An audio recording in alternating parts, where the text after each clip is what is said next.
Maji wa Kikuyu Diaspora Television. Mimi naitwa Jeremy Damaris. Na unajua kuna wakati unawatch watu kwa TV ukiwaona sasa unasema lazima mkae na wao hapo. Chris Wamalwa. Sasa wewe jina yako bwana ni kubwa kukuliko, hujui hivyo? Hata wewe bwana sifa yako inakutangulia. My friend, let me tell you, I've been following you. Hata before I came to US, I've been following you, what you do to our community in diaspora. Man, I'm proud of you. Thank you very much. And when I grow up, I want to be like you. Awesome, man. Yes. Like I said, I'm very, very honored to meet you today. Right. Because ukweli ya mambo ni kwamba sisi kama tunaona mimi sasa mimi ni mzee. I know. When I see somebody like you coming up, yes. I've always told young people, yes. Aspiring journalists, especially in the diaspora, right.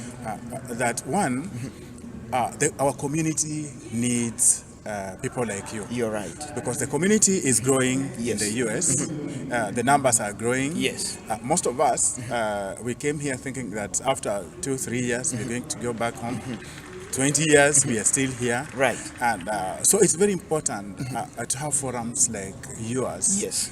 To educate our community on issues like this, because this is very important. I know. I know you traveled right. all the way to come to Seattle. I traveled all the way to come to Seattle. Yes. Because we want to sensitize the community on the need right. to take part in the census. Exactly. So what you do is very, very, very honorable, and I'm very proud of you. Man, I'm proud of you too. Now, wacha tuingie hapa kwa sababu sasa unajua sometimes when people see Chris Wamalwa, they just think Chris Wamalwa just came from nowhere.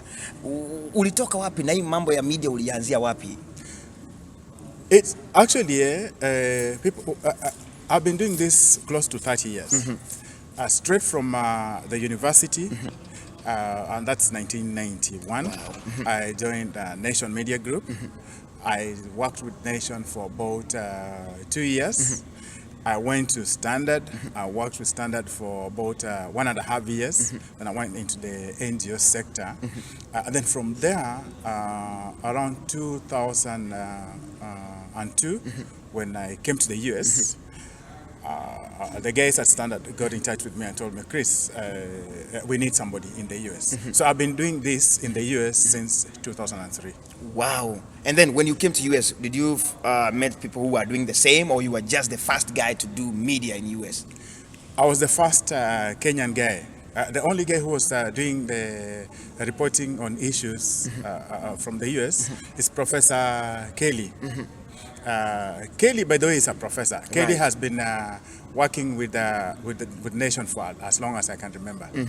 He's based he lives in Vermont. Okay. So I was the first Kenyan journalist in the US. Wow, I'm proud of you, man. Thank you for making a way for us, man. Thanks. Now let me know, because everybody must have somebody who inspired him to do something. Now you, Chris, did somebody inspire you to join media, or it was just in you and you say, no, I want to be this and this is my life? When growing up and in school, I read quite a lot.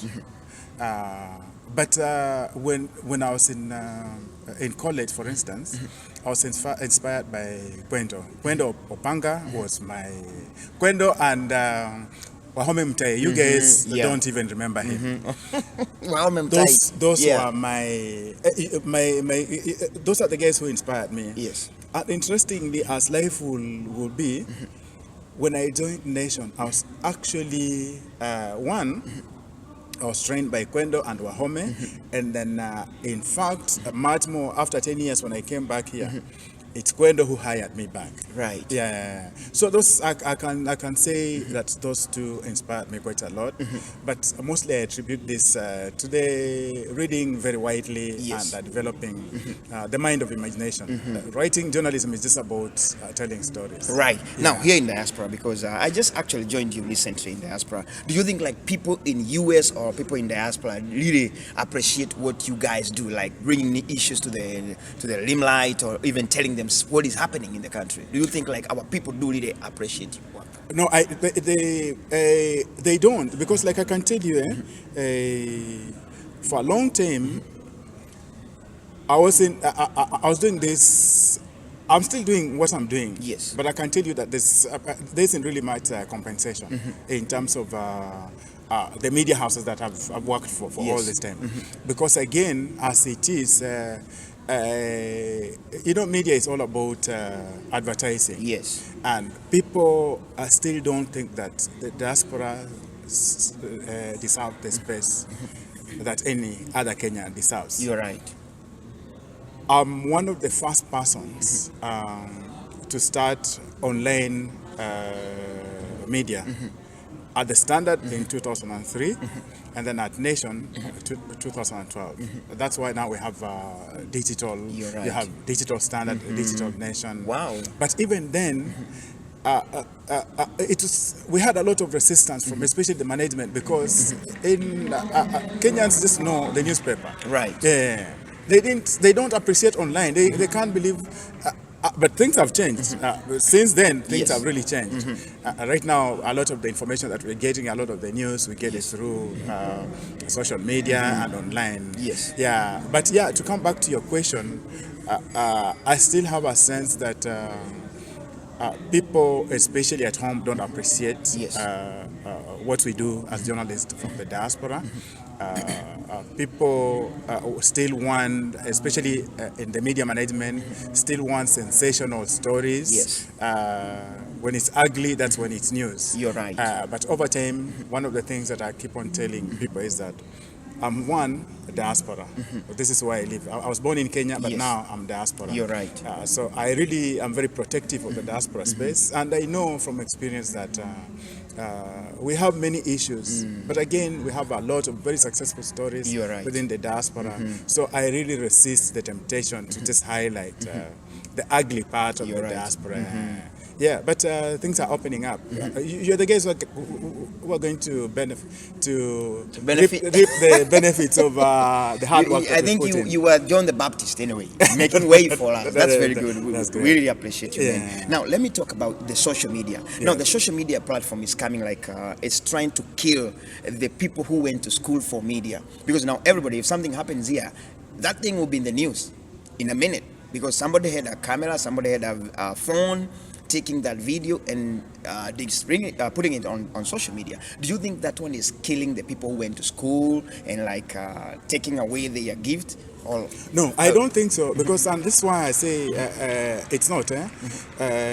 Because with the sprouting of social media, what has emerged is also fake news. yes, A lot of the stuff that you see on media is either photoshopped or has given us land. Where we come in as trained journalists is to validate whether what people are reading on social media is true or not. You're right. Because I can tell you, people go to, they read an item on Facebook, for instance, but then in the mind, it can only be true if it's either on Standard or Nation. You're right. For Kenyans, for instance. Yes. So we are still validating what kind of information that they have. Of course, when something new comes up, there's always a lot of the ground is really shaken. But after some time, it stabilizes, and as you can see these days, we're getting back to the old way of practicing journalism. So the mainstream journalists like you and me, we become very important in the sense that we justify and we clear the mess around social media. You're right. I've had situations where people say they've read about an item and are saying, who is the byline? Who has the byline? If you have the byline, either Jeremy or Chris Wamalwa, then it's true. You're right. If it's not, it could have been manufactured somewhere. You're right. Yeah. So I still think that the part that established and trained journalists play is still very important, and we should not give ground to these other things. You're right. Have you ever in your life, like you being a senior journalist and a very popular journalist, like come to a point and say, no, enough is enough, I'm giving up, I'm going back to other business like any other person living in the diaspora? I have very many times, because one, it doesn't pay. Yeah, journalism is you can only do this if it's a passion. Yes. but you can't make money through journalism. Yes. I wouldn't even want to tell you how much I'm paid for doing this. You're right. Yeah, but it's my passion, and I've been doing this for a long time. I know. And I believe in the issues that I highlight. So that's my driving force. Generally, as it is, even back in Kenya, journalism is not really. It's like teaching. It's not a really a lucrative career. So you want to tell me in future you don't want any of your kids to follow your step, be like daddy? No, I think they should, because in fact, no, my son is just graduated from the School of Journalism. Wow. Delaware State University. So it is, but you know, like I said, if you're really planning to make a lot of money, you can't compare journalism to, for instance, starting up your own business. So, yeah. Now, here is our people, American people, our community. This is where we are. This is where we get our news from. Do you have something to tell them? Like, how do you think they can support us? Because for real, like personally, I really travel a lot. As you said, we don't make money. Do you think like there is a way our people can support us to make us relevant and also keep this good job we are doing? Of course, there's definitely a way for, because the truth is that what's the part that you're playing is very important. Yes. And again, it doesn't pay. You've used a lot of your resources to come here, but because you believe in the issues that you highlight. Yes.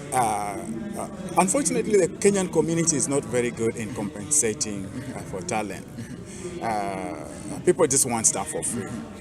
But if you're going to be enlightened about issues, if you're going to appreciate what is happening within the community, then we have to be ready to put our money where our mouth is. It's very important for you and me to be compensated. You're right. But again, like we do a lot of this in social media, and it's still a very, very, very new field.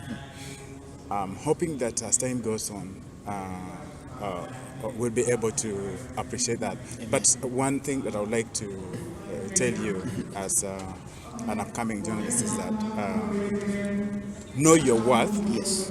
And price your worth. Don't agree to do stuff for free. Yes. Because that's doing stuff for free for the Kenyan community is what keeps the Kenyan community underdeveloped. Hiyo mambo ya kusema ati tumuite akuje ati nipe hiyo mpaka lazima tusahau. Yes. Because we live in a totally different world, in a totally different country. Yes. Where it's a nipe nikupatie.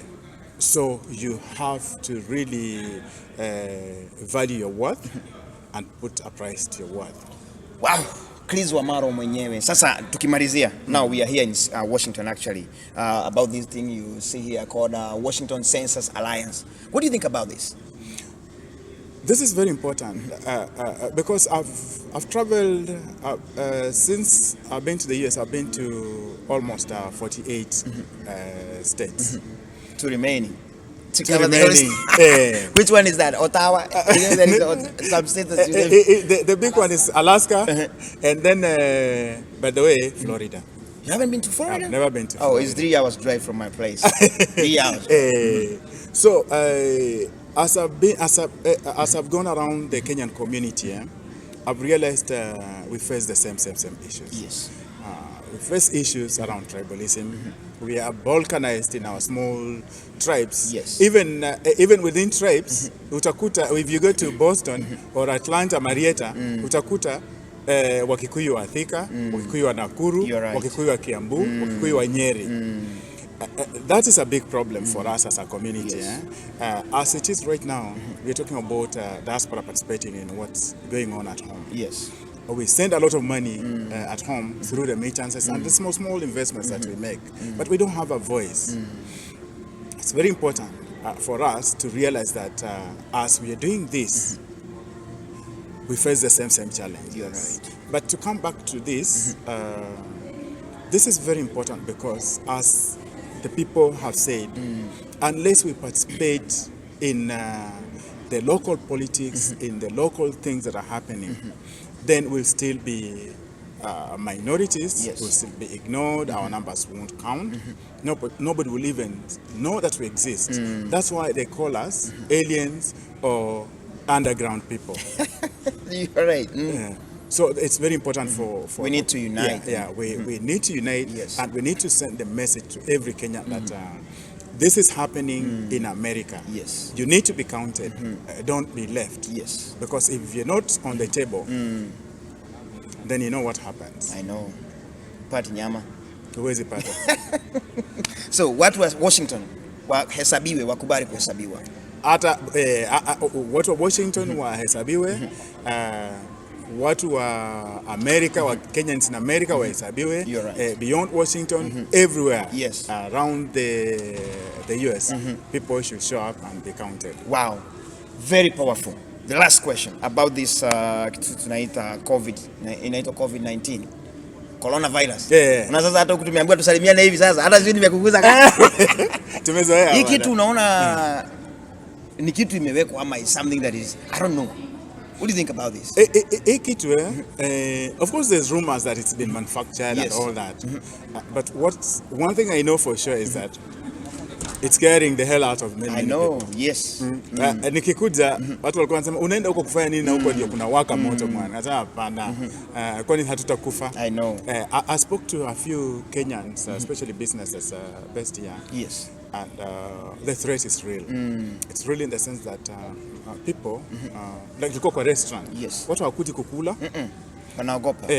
Most of us are in trucking business. Yes. Most of us drive cabs, taxis. Yes. Hakuna watu wanatumana nini mwana. So it's a very, very big issue. But the question then becomes, how do we deal with this? One is, like Mary said, it's here with us. Let's not panic. Let's take precautions. Yes. As a community, acha tushike mkono, tufanye hivi. Kweli. Tuoshe mikono, and of course, educate our people. You're right. On the health-related issues. Wow, man. I'm proud of you, man. And as I said, when I grow up, I want to be like you. By the time I be your age, man, I want to do much more than what you have done. You have said you've been in media for how many years? 29. 29. Yeah. I've just been in media for 4 years. And you're doing great. Much better than me. Oh, man. Who's been there for 29 years, man. You're a great man. Chris Wamalwa. By the way, if you want anything covered, mimi unajua kizungu sasa saa zingine inanilemea sana, lakini he is here. Sio He kukulemea. is our brother. Sio kukulemea. Jeremy, and I was telling David this yesterday. In media, you have to identify your target audience. You're right. And we call, even in Kenya, mimi ni Mluya. In Luya we have 16 languages. I know. Mimi nikiongea David saa zingine hata hanielewi. But so you know your market. Yes. And by the way, you reach more people Amen. than I do. Amen. Because the truth is that in America, half of the population is Kikuyu. Tuko wengi. Kabisa. So anyway, thank you. Na tumevuja saidia. Wewe wacha. So anyway, in case you want anything covered by Chris Wamalwa, is my mentor. He's been in this business for a long time. Just call him. Maybe you can give us your email, your contact, or something like that. My email is chriswamalwa@yahoo.com. And of course, you can. I host a small show called Diaspora Life. You can watch it on online. Yes. It airs on Saturdays on KTN, live on Facebook every Saturday 8:40. It's been my pleasure, Jeremy. Asante sana. At last tumekutana mwana. Amen. Nashukuru sana. Nashukuru sana. God bless you. Chris Wamalwa nimemguza mkono. Thank you very much. Kwa hivyo hata wewe kama ni journalist pia ina kukuta. Thank you. God bless you all the way from Washington State. Naitwa Jeremy Damaris.